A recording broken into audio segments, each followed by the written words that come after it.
we called it. Thanks for coming in. We've been away for a minute, been kind of busy in our own lives, but we are back to give you all the advice you need before the fantasy football and regular football season starts.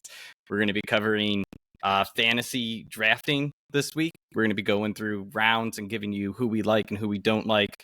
And with me is Dr. Kenneth Call. How's it going, Ken? Hey, Phil. Just excited. Fantasy draft season's upon us. And, every single time you go in, think you're ready. And then all of a sudden you get real nervous for draft picks as your pick's coming up 2 picks away, watching names fall off the board. Don't worry. After watching this, you'll be good to go. Yeah, nothing is worse than getting the player you want sniped right before you're about to take him, and then there's nothing there besides garbage to take. But this is why you listen to us, so you can know who to grab anyway. All right. Before we get started, just a reminder, at 100 subscribers, we will be doing a J.J. Watt rookie card giveaway. Whoa, what's this? 100 subscribers. Right there he is. Looks beautiful. $100 value. Great odds for everyone to win. So please subscribe, tell your friends, share our links. Give out the information. You can wait till after your fantasy draft, though, since you want to win that. But and then lastly, I just want to remind everyone, the best part of the fantasy season is the fantasy draft, because your team is always undefeated, guaranteed at that point. So everyone's the happiest and most optimistic at that point. With that said, here we go. Ken, we're going to start off with round 1. Is there anyone, that you are extremely higher on than usual? Because these are all round 1 picks. If they are not home runs, then your team probably already lost. I don't think, round 1, you don't really lose in round 1 unless a player gets hurt. And can you go wrong? Sure.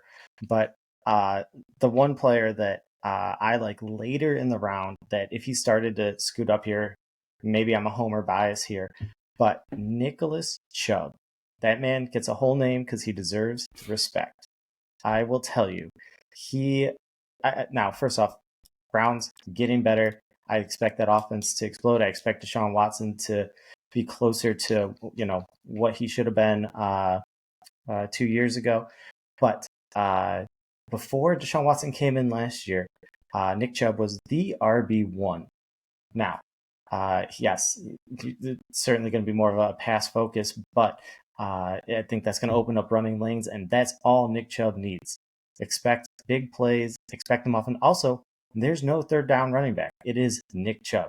I do not believe in Jerome Ford. I do not believe in Demetri Felton. I don't believe in anyone else they will put out there. So, I love Kareem Hunt. He's not there anymore. It is all Nick Chubb all day in a potentially much better offense. Yeah, I think there was a lot of value to Nick Chubb last year, and the Browns definitely exceeded expectations. I had him on my list of players I want in the first round, at that back end if all the top receivers go. But the Browns should have a much better offense with Deshaun Watson, actually not coming off of 2 years and not playing football, and a second year in the system without being suspended for weeks and not playing with the first team as much. So huge high on Nick Chubb. In terms of don'ts, I don't have any advice. If you take anyone in this first round, they better be successful. So, they're top of the line for the reason. The only thing I will say on don'ts, not that Travis Kelce is a do not, but if you draft Travis Kelce and you draft him, mid first, you need to get a wide receiver second, if not absolutely in the third. Of the top 8 receivers last year, 7 of them were drafted in the top 10. It's just a little, it's an easier expectation. But if you go in and you draft Travis Kelce, maybe a running back, that maybe Josh Allen falls to you in the third, something like that, and you're like all excited. You will not like your team and your wide receivers if you start off drafting in the 4th. Absolutely. You cannot. If you get a tight end early, you can also not get a quarterback because your team just lose. Like, you can't have, a low end RB2 and a mid wide receiver 1 a lot to compete. You got to have higher end players at those points. Now for round 2, I do have someone I don't want, and you might disagree, but it's Derrick Henry.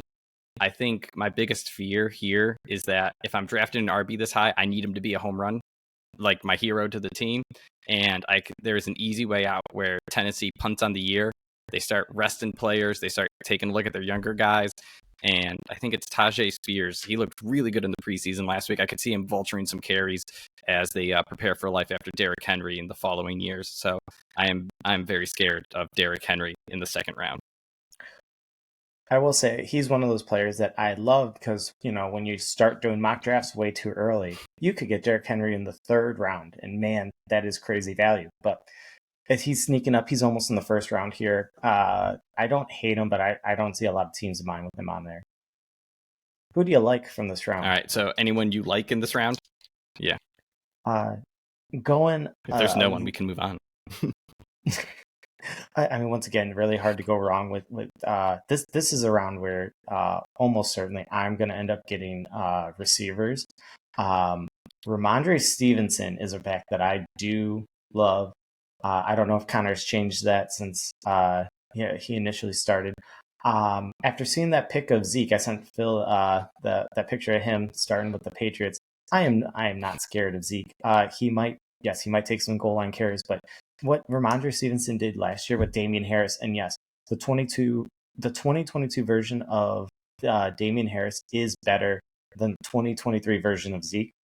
Ramondre is king in that backfield. They actually have an offensive coordinator this year. I think their offense is only going to get better, but once again, it'll open up things for Ramondre. I like this. Not a huge fan of the offense overall in general, but I'm certainly a huge fan of Ramondre Stevenson this year. Yeah, I'm with you. I am not scared of Zeke. I think he might vulture some touchdowns. That's life, as a fantasy player. Could have been a tight end vulturing touchdowns instead of Zeke. So it is what it is, but I still think Ramondre is the centerpiece of what should be a run-first offense.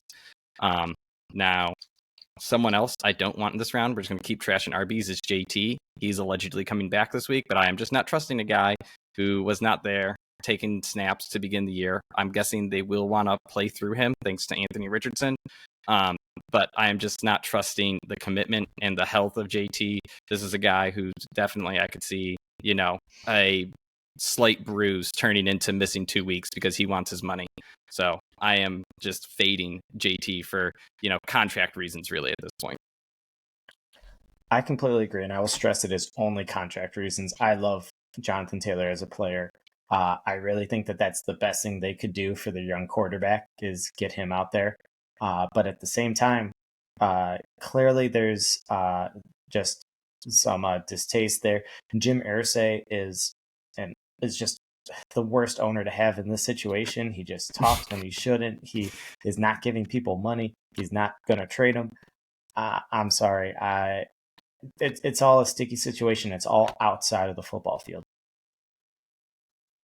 Yeah, there is no one better at isolating their best players than Jim Irsay, that is for sure.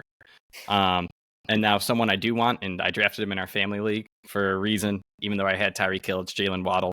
I don't think I could see Tua throwing for 4,000 yards and 3,500 going to Tyreek Hill and Jalen Waddle.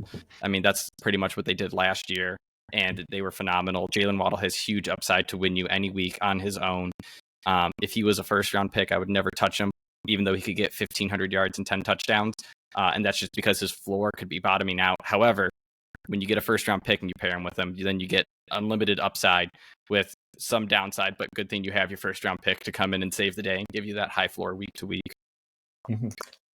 One other person just to mention, and once again, his stock is creeping up here. I like him early in the third, not so much like late in the second, but Chris Olave.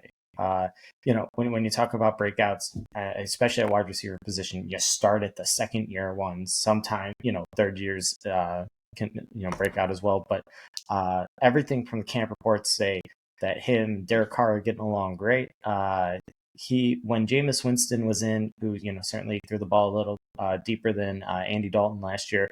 I mean, Chris Olave was a stud to start the year. So hopefully, now Derek Carr is a good deep ball passer. Asked Devontae Adams last year, and he had a good one to compare to. But if that connection stays strong, I do not fear Michael Thomas is going to steal anything, or at least for a long period. Overall, I like New Orleans offense in general, but Chris Olave, he could be a guy that, you know, we're talking about with like the CeeDee Lambs and the Stephon Diggs next year, you know, jumping up a tier. All right, a couple guys. This is just the last two. I won't go give details on them, but Josh Jacobs and Najee Harris are two guys I'm finding on none of my teams. I have done some best ball drafts, and they just are people that fall through the cracks. Take that for what it's worth. Now, the last guy that I have to mention in this grouping is going to be Jahmyr Gibbs. Yes, I know we trashed him and the Lions for drafting him at the point they did. However, fantasy football is different than real football. Just because I don't take a running back with my first pick, 13th overall pick in the NFL draft, doesn't mean I don't want him high in a fantasy football draft. The guy is said to be getting all these targets. PPR especially is where you want him. If you're in standard, maybe fade him till the 4th or 5th round. But Jahmyr Gibbs, he is going to be working in a lot in the passing game. I think there was a stat. Craig Reynolds had 8 targets in the first half of the Lions preseason game. And that just goes to show you how they're scheming this offense going into the year. And remember, this receiving core is currently suspended because they were all gambling. So I'm happy to take Jahmyr Gibbs so that getting those extra targets early in the year. What do you think about Gibbs? I agree. Remember, I had the Detroit passing offense much higher up than you guys when we were ranking, and that was because I count Jahmyr Gibbs as a receiving option. The real question is how often do these receiving backs get work? It sounds like they're making the exception to get him out there. You know, DeAndre Swift, what he did last year when he was available, I mean that is a very, very good comparison. You keep hearing that he is Alvin Kamara but young in Detroit, and man, I gotta tell you, nobody loved a young Alvin Kamara more than me. Just electric with the ball. If we get that again, all the more reason to be excited about the Detroit Lions offense. Yeah, I think the big thing too is people are worried. David Montgomery came in, is making $20 million. But the thing is, Kamara, I think he only had like less than 200 rushes his rookie season when he was a top 5 RB alongside Mark Ingram. So just a reminder that how much more valuable a target is than a carry. And like I said, PPR, that could be huge value. All right, let's get out of these top 3 rounds and start to get to the point where you start to win your league a little bit more. Rounds 4, 5, and 6, when you can get high end value. Go ahead.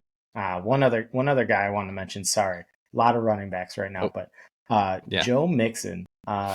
He avoided all sorts of suspension even in the future. It looks like he decided, he's like, guys, I will take a pay cut, burn me into the ground this year. Don't even get me a backup. This Chase Brown 6th round draft pick, sure, sounds great, but he is on a high-powered elite offense. He is the only running back getting carries, and he catches the ball. Yes, the question is he's not as explosive as he was before. And I doubt you're going to see 70-yard touchdowns from him, but at the same time, he is a good, certainly above average running back in a fantastic situation.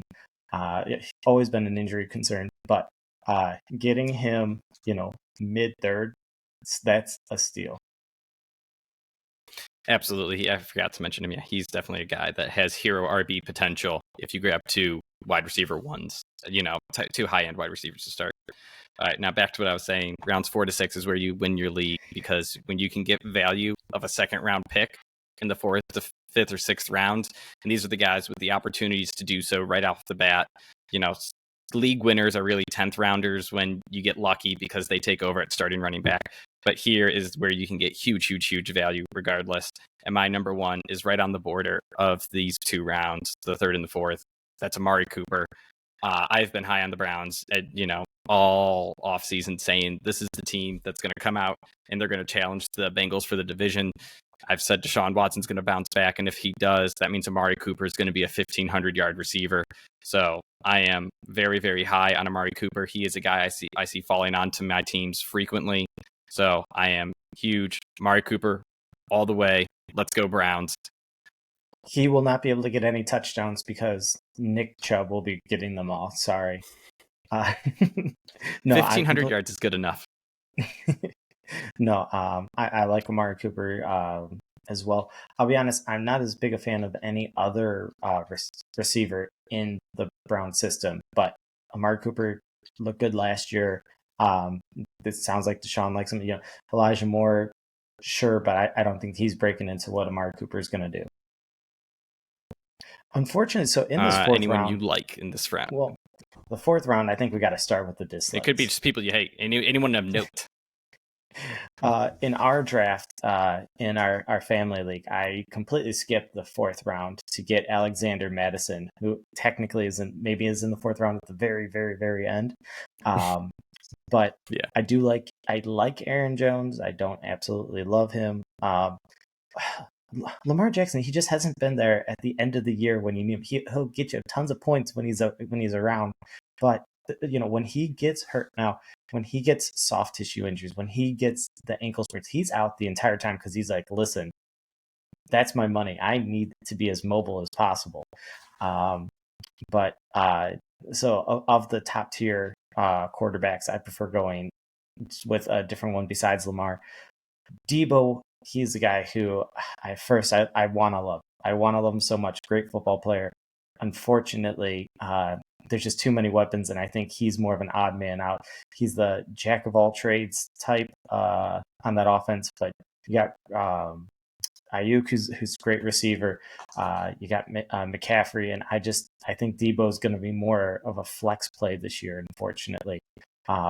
Breece Hall coming off an injury, and Dalvin Cook, I'm not trusting him. Miles Sanders, I don't trust that offense. I know everybody loves Miles Sanders this year. I am not part of that. The people I like at this one are in the back of the round: Jerry Jeudy and Alexander Madison. Yeah, so I'm with you on that. Miles Sanders is a guy I liked coming in, and I think he pulled his groin recently. And of course, soft tissue injuries are never, ever a running back's friend. Just flaring up every now and then, missing random weeks always hurts. Game time decisions that come back to bite you in the butt. Breece Hall is the guy I had flag as a don't, and that's obvious. He was on the pup a week ago, and now they have a $9 million running back alongside him. Michael Carter was already a guy I thought could eat into his workload, not majorly, but just enough that it's annoying. And now they have another running back behind an offensive line that I think is one of the worst in the league. So I am out on Breece Hall. And then DJ Moore is a guy I see falling onto my teams anymore a lot. So take that for what it is. I won't go into details. I'm just huge on him as the number one in Chicago. One other guy I just have to mention, Kenneth Walker. So he is the type of guy where, I could see him at the end of the year being the guy who's not getting receiving and not getting goal line targets, and essentially giving away to Zach Charbonnet, which essentially means, plummets his value. Or I could see him being exactly where he was last year as a, closer to like a top 10, back end top 10 running back week in, week out, and being like, wow, I missed it. If you're on that Kenneth Walker bandwagon, you just think he's that much better. Awesome. He is a good explosive player. I just think that Zach Charbonnet just does everything, that Kenneth Walker's limited in. He was not a good goal line back last year. He's not the get the 6 yard type of guy. And guess what? Pete Carroll loves the 6 yard type of guy. So hard to say. I'm not finding him on my teams, but it's one of those things that if it comes and kicks me at the end of the year, I wouldn't be surprised. Yeah, I'm with you. Ken Walker is that guy. He has such big play potential, but I've seen the charts of success rate versus yards per carry or explosive play rate. And it's like success rate, he is a guy on 1st and 10 who might get -2 yards every time. But on 3rd and 20, he might get an 80-yard touchdown, which it's just something I can't invest in. Heading to round 5, I'm just going to start off big guy I like, Terry McLaurin. Again, a team I've been on is the Commanders. I think they're underrated. I think Sam Howell is going to come out and be a very, very okay starting quarterback. They have Eric Bieniemy to give them creativity offensively, and I think their defense is going to be just phenomenal. I believe Chase Young didn't go anywhere, which means their defensive front is the meanest in the league when healthy. So if they can stay that way, it's going to be just imposing its will on people. So Terry McLaurin, though, he's always the guy who has had the awful quarterbacks but still produced 1,100-yard years, just like DJ Moore, another guy. Like I said, I'm grabbing. So that's why I like him. But I believe Sam Howell will be a good enough quarterback to keep that floor high, and I believe the play calling will be much better to create better opportunities so he can finally break out and maybe only get 1,300 yards, but up that touchdown number. Ken, anyone you like in round 5? I got to tell you, so once in our family league here, I drafted Justin Fields as a steal. I drafted him, I think, early 7th round. And all I did afterwards was regret it. And the truth is I'm just not a believer in Justin Fields. I'm a believer in him as an athlete. He's going to get his rushing yards.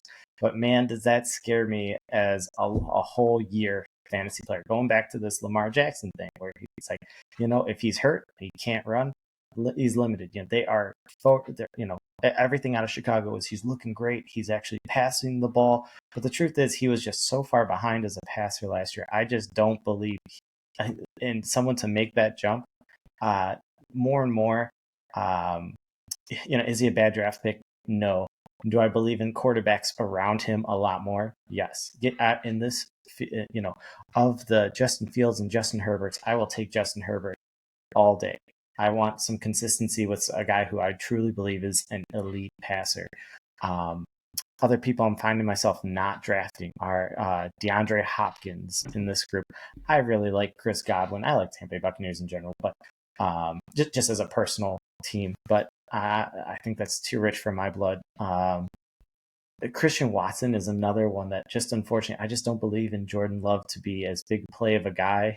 I do like Romeo Doubs later, but the other people in this group that I do like, I'm on with Terry McLaurin with you. I really like Drake London. I really like Justin Herbert. And when you get a few guys that you like that, you're not getting the people around them. Yeah.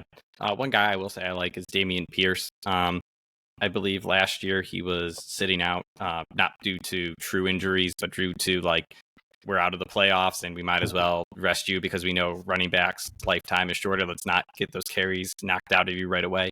So Dameon Pierce has looked good in the preseason. He played I think he played every snap he could with the starters in their latest preseason game. So I think they're going to run him. Nothing like a defensive-minded coach to run their star-looking running back until they cry. So I am all in Dameon Pierce. Well, I'm not all in, but if you need a running back, you went 0 RB or something, you could do a lot worse than grabbing Dameon Pierce, in this 5th round. Mm-hmm. So all right, let's head over to the 6th. Mm-hmm. Right here is into the 5th and 6th round, like you said with Dameon Pierce. Then there was Cam Akers, Rachaad White. Yeah, there he is. He's around here somewhere. And James Conner. All of those guys are potential 3-down workhorses you're getting way late. So this is another reason where, I am going much heavier on wide receiver in the later round or the earlier rounds. Might not be pretty. You might not get, all of these splash plays. They might not be hitting the highlight reels. They might be really boring standard guys for your team, but you hit big with these other receivers, and these guys are not going to let you down at the end of the year. They're as long as they're not riddled with injuries, they'll put up a decent fantasy output just based on being a running back, and running back is based on value. All right, so here we are, round 6. Now this to me is a big round because I find myself grabbing people aggressively in the 5th round from this round. And that's just because the number 1 of this list is Mike Williams.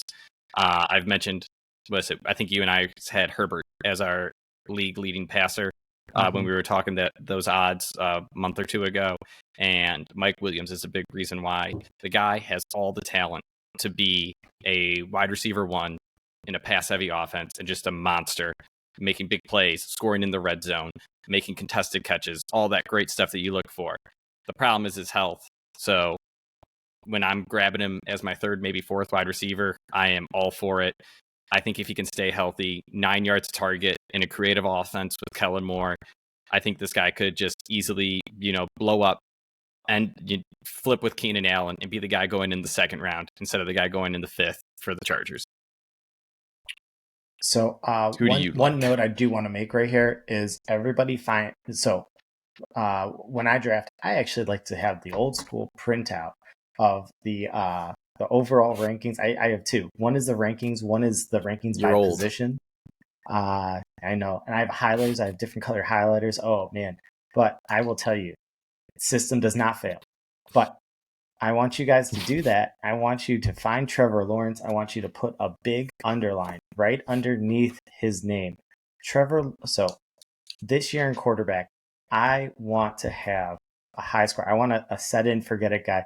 I do not want to be going through and every week finding the QB carousel. Yeah, a new waiver wire. No, thank you. It's just that these top tier people are just that much better at this point. And I like Trevor Lawrence. He has a little bit of a rushing game in him too. All the weapons that they did in Jacksonville. I go, listen, if my team starts at quarterback without Trevor Lawrence or up, I do not like it.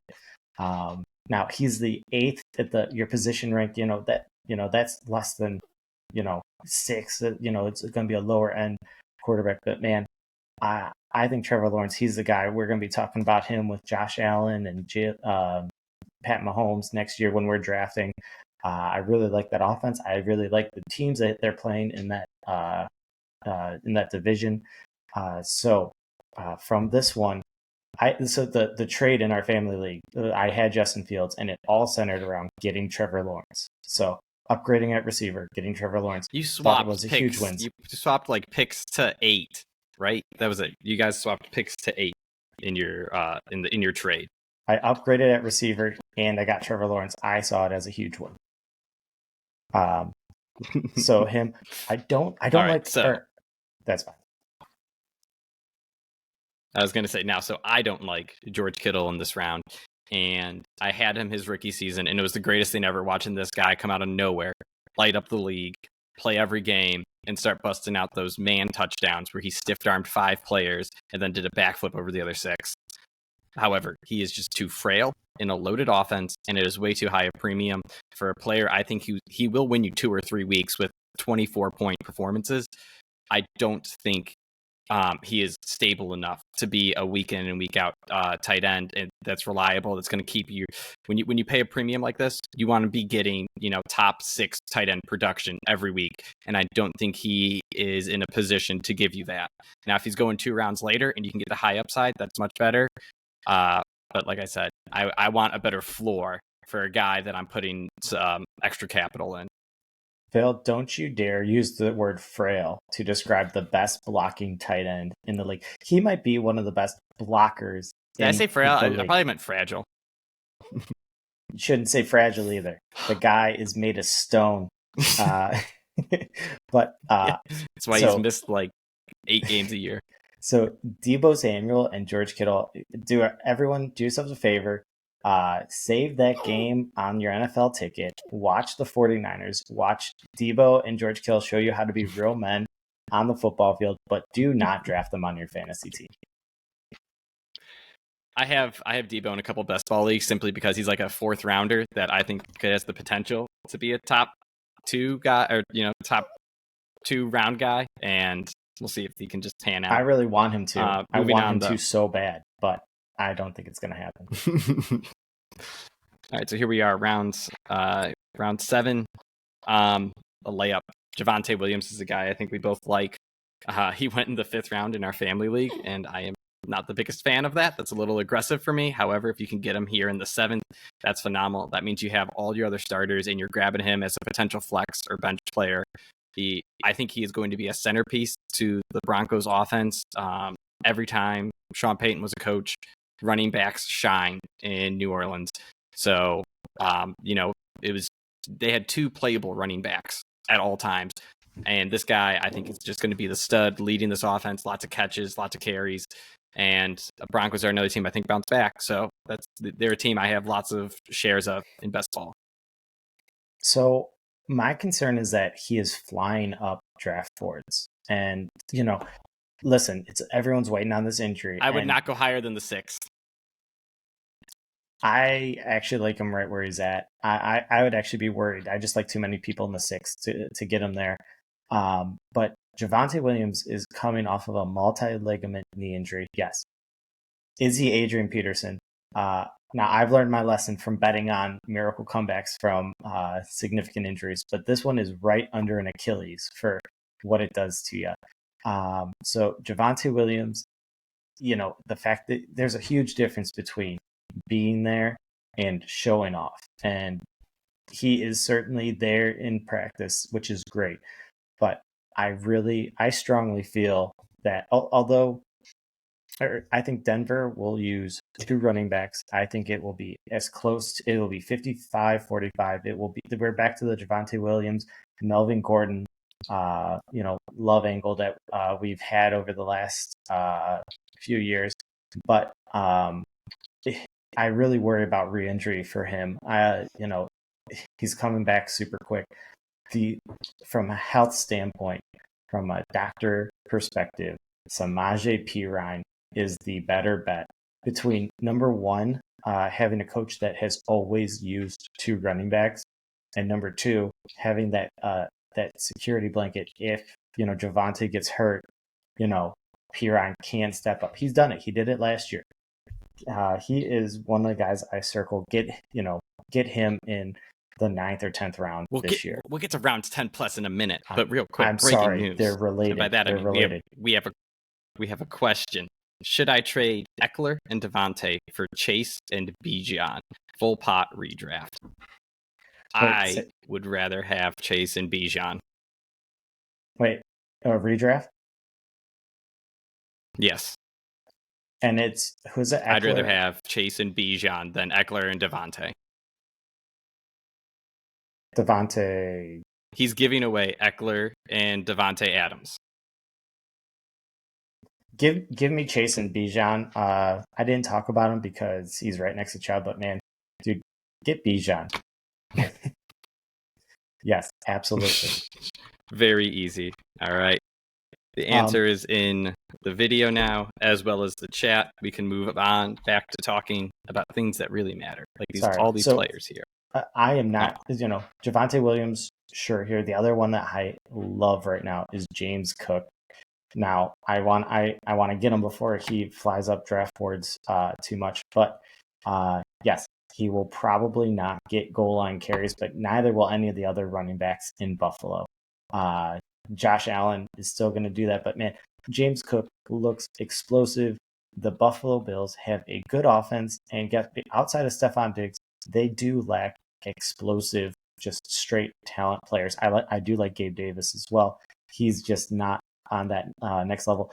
Dalton Kincaid, a good tight end. But I will tell you that James Cook is the second best positional player on that team. I like good players and good offenses. It's that simple. Hopefully they can get him more, more receptions. But, in the 7th round, you're getting a guy who can certainly give you an RB2 floor. I take that every day. So we always talk about grabbing players from good offenses because good offenses are more likely to score more, right? Very easy logic. And James Cook is an explosive player on an explosive offense that I think will find good ways to use its players better. So I am just excited because they're going to move away from Josh Allen running the ball at midfield for 10 yards. So I think Cook could be the one to benefit, get extra carries. And when he touches the ball, man, it's explosive. Every play could be a touchdown. So, yep. Let's see. Other people here. Do you have any don'ts? Oh, go ahead. Other people I really, really like in this group. I mean, this once again is just a good round. Javonte, James Cook. I like Dallas Goedert. I try to get him. He's my underlying tight end. He's the Trevor Lawrence of tight ends for me. And Jahan Dotson. Jordan Addison, I do like as well. More so, flyer. I'd be nervous to start him week 1. But, Jahan Dotson, everything you said about Washington, except for I think that his cap is 1B. to McLaurin.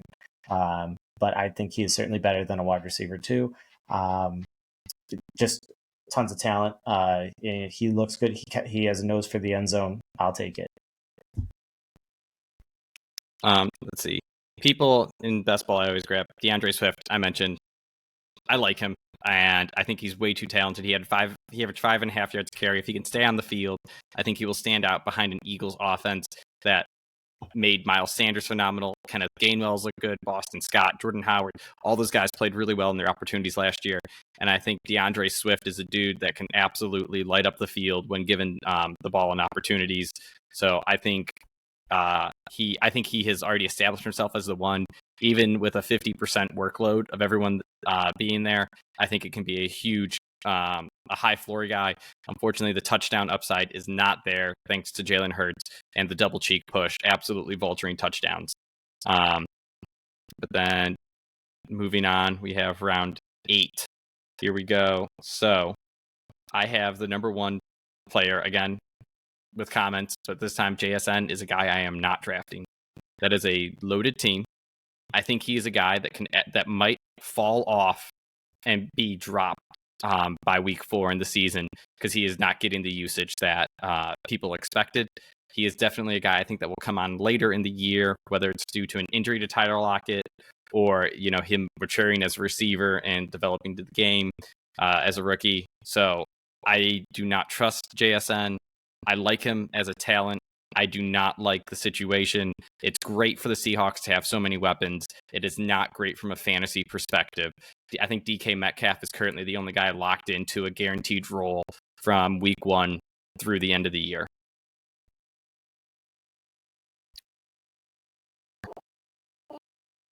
Well, I agree. I actually picked Jackson Smith-Njigba solely because he was dropping, and man, I'm cheap and I love value, especially in fantasy. He ended up being part of the trade package, and I was really happy about that. I turned him into Jahan Dotson. He was his flip. Huge win for me, I feel. But I agree. Like the thing is yes, elite talent. Rookie receivers can stand out, but there's already tons of talent there in that room. I just don't think he stands out compared to DK. Nobody stands out compared to DK Metcalf just physically.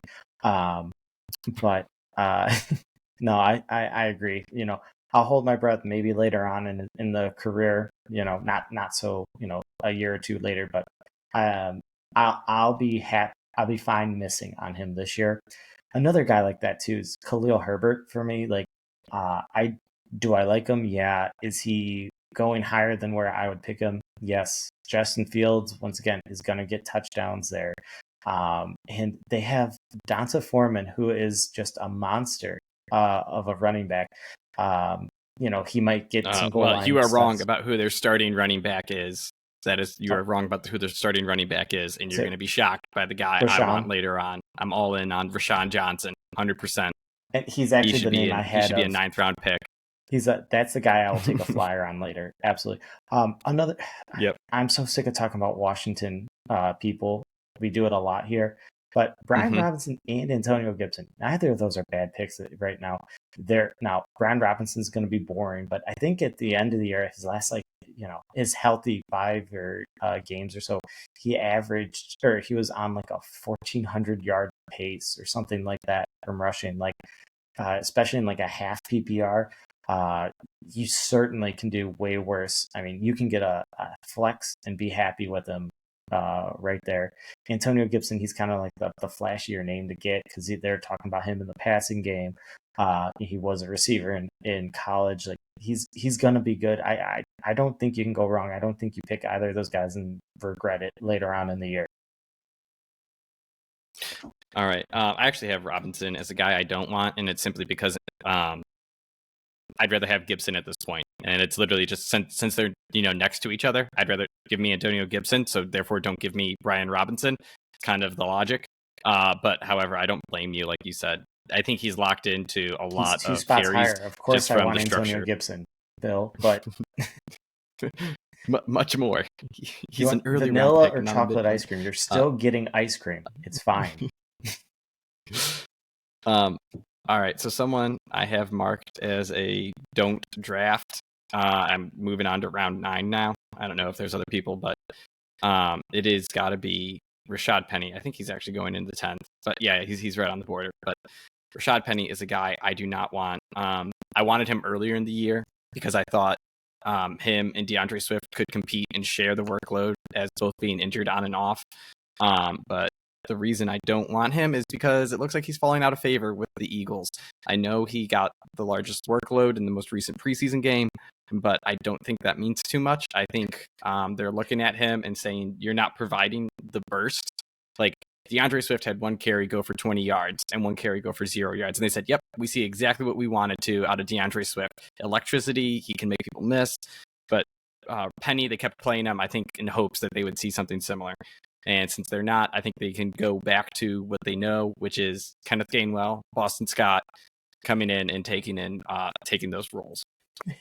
Excellent perception, Phil. Rashad Penny gets a 17-yard carry, and you go, well, it's not 20. It's not a burst. Sorry. It's not. He can. You can have a run that's blocked for 17 yards. And I think when DeAndre Swift got 20, they're like, dude, you just burned you turned a 5-yard carry into a 20-yard carry, and that's why we got you. I just think that they're not giving Rashad Penny, like we talked about earlier.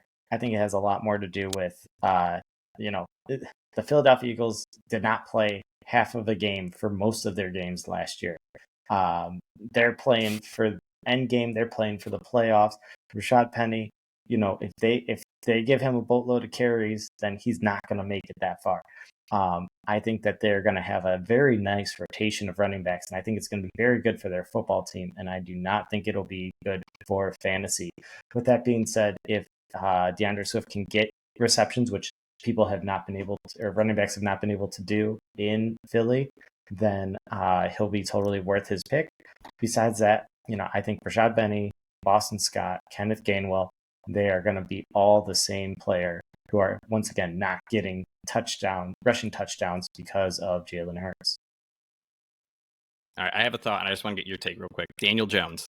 I think he played to his ceiling last year, not because he was a good thrower of the ball, but because of how much value he provided as a runner. And I think the offense pivots to a more pass-centered offense just because, it's better. It's a better scheme. It puts your quarterback less at risk. And I think Brian Daboll knows that, and he's not going to take a guy that now is a $100 million player and put him at risk as much. So that means his number is going to come down from a fantasy perspective. I don't think he's going to get those easy points from that. And I don't think he's going to make up for it as much as a passer. Is Daniel Jones a guy that you are completely fading? I'm completely fading him just based off of where he's getting drafted. There's just other more consistent people. If you just look down a little bit, I will take of this group, I will take Geno Smith. I will take Kirk Cousins every time over Daniel Jones. Because at this point, my strategy, I'm looking for a backup. I'm not looking for a home run hitter. I want someone who will consistently provide for, now we're talking about the throwers in these high volume offenses. Those are who I want as my backup. Daniel Jones, to me, now I think Daboll will do whatever it takes to win. I think he's a winner. If that means Daniel Jones has to run, then I think he's fine with it. But at the same time, that's not what their offense is going for. I do like Darren Waller this year. I just, every metric I see about Daniel Jones shows he's a good quarterback, and I just don't see it. Sorry, guys, I just don't. All right. Anyone else noteworthy to you? I think we've used all mine. Okay. I got Elijah Moore. Elijah Moore is a guy I like for the Browns. Don't want David Njoku, though. Quentin Johnston, another guy I like. I think all Chargers, always a good pick. Mm-hmm. If you're building a best ball team and you have all the Chargers players, I think you're in a good position.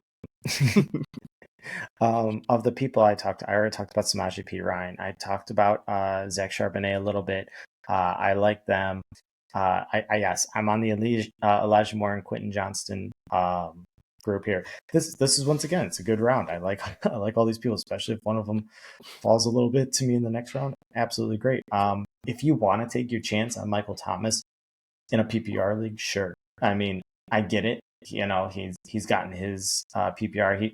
He has a nose. Or last year he at least had a nose for an end zone and the for the end zone. But at the same time, I like Olave better. I will not be the one placing that bet on Michael Thomas. Yeah, I'm with you. That I like. If Thomas was around later or earlier, I might take him over those players. But in this position, I'd rather have Zay Flowers, Elijah Moore, Quentin Johnston, and that's just personal preference. Actually, now let's go on to the point. That's a good point, Phil. Here, Zay Flowers is in this round too. This is where you bet on rookies. This is where you bet on someone coming out and really just breaking out, because rookies are first year, second year receivers, first year running backs. They're doing it earlier than they have been previously. There's the big question of the mystery. We don't know. We haven't seen them do it before, so they do start down here. But you have a lot of first and second round talent right here, and those are the bets that I make. I picked Charbonnet. I picked Jordan Addison. Big fan of Quentin Johnston. I wish I could have got him too. I'll take guys like that over the Jujus and the Michael Thomases of the world. All right, let's wrap up. So now, to the point that I said, you really win your fantasy leagues. I'm just going to turn it off because I'm not going to deal with scrolling for these players. These are rounds 10 plus and beyond. This is the bottom line is hitting a home run here is the reason people start out 10-0 in their leagues or something, and it's because they had Kareem Hunt the year he went off. They have Lamar Jackson the year he went off. So just keep that in mind, that these are our players we're betting on, but not everyone's going to get lucky, and hopefully these are the guys that pan out. So I have 4 players listed. I don't know how many you have, but you can start. I have more than you. You should start. All right, fine. If that's the way, I'm going to start Rashawn Johnson. I mentioned him earlier. He is already taking first team snaps. He looked good in the preseason.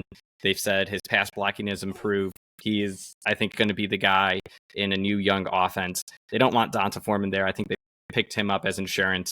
So I think Johnson is the guy they drafted. Johnson is the GM's guy, the coach's guy. So I am all in on the Bears, relying on him in an offense that should rely on an RPO style with him and Justin Fields, which is just going to create more opportunities, whether it's quick hit passes, whether it's on the ground. So I believe Rashawn Johnson will be, he's not going to be a superstar. This offense isn't going to, change the world. However, he could, work his way up to 4th round pick next year. All right. A few guys that I like here, and these are the old guys. These are the second year guys that I like. But Jaylen Warren and Romeo Doubs. I got to tell you, first off, Jordan Love, he's done absolutely everything you'd expect from him in preseason. This is the same reason why Sam Bradford is not in the Hall of Fame. It's because it doesn't matter what you do in the preseason. But it looks like him and Romeo Doubs have found some sort of a connection.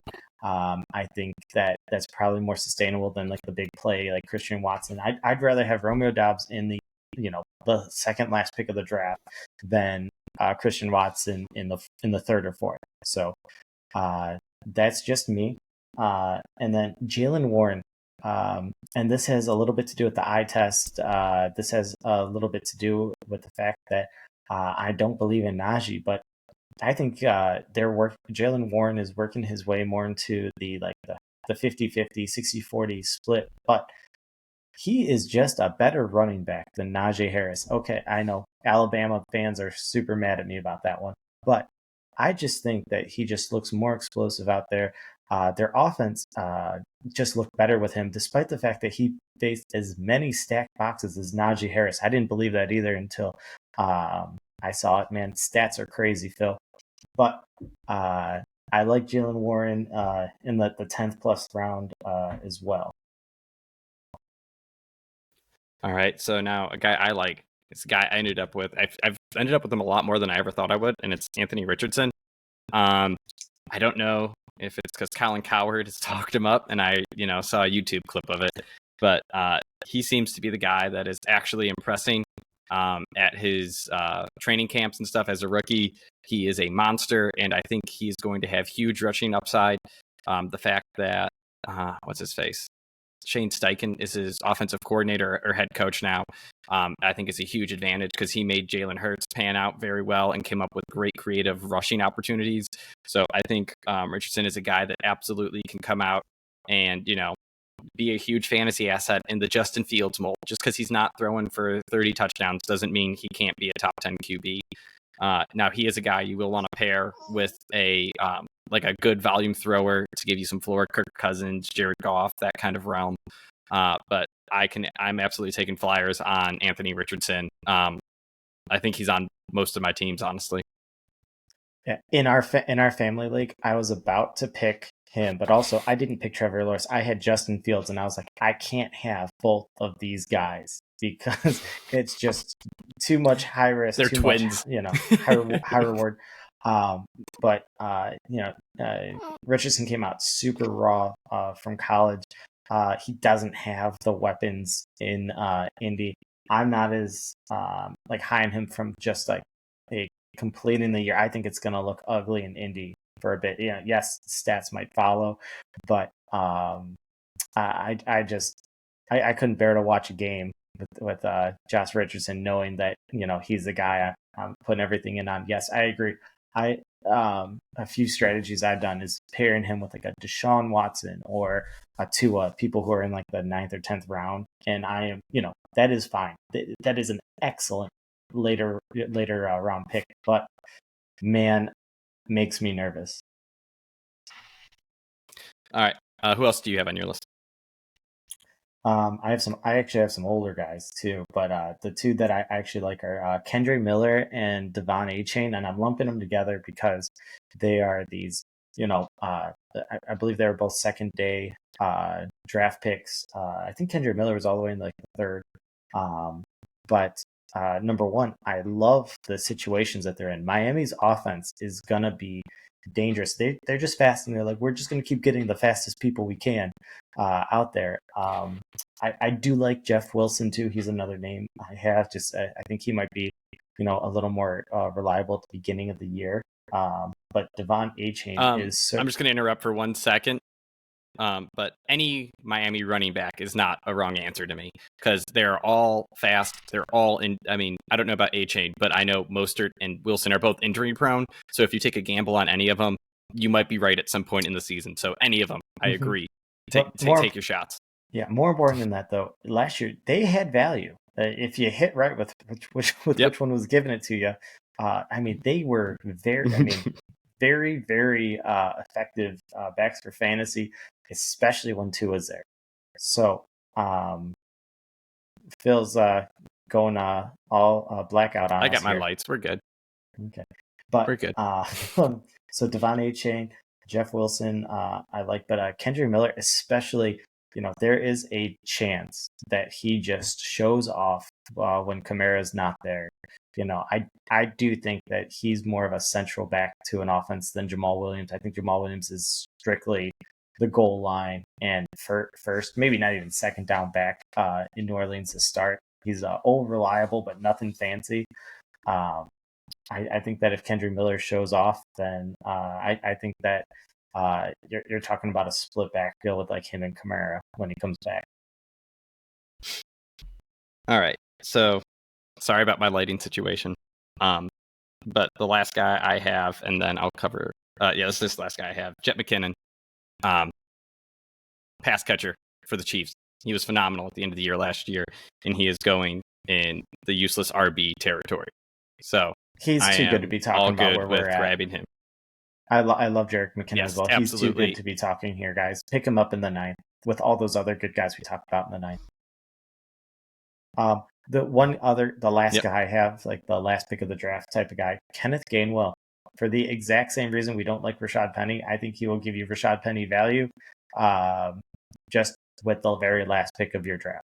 Rashad Penny, DeAndre Swift, both of them are injury prone. Kenneth Gainwell could certainly give you a shot. That's it. Just with the last pick, why not? All right. So with that and my lighting situation, You got a flashlight? we're gonna call that the show. I do have a flashlight, but there's no point in doing that. Thank you guys for listening. I kind of look like I'm telling a ghost story. Again, sorry about the lighting situation, and thank you. Hopefully we can help you win your fantasy league. If you guys want to see a real ghost story, you should see my brother Andrew's family team in our league. Insult one of our listeners. He's not Great watching. job. All right. See ya.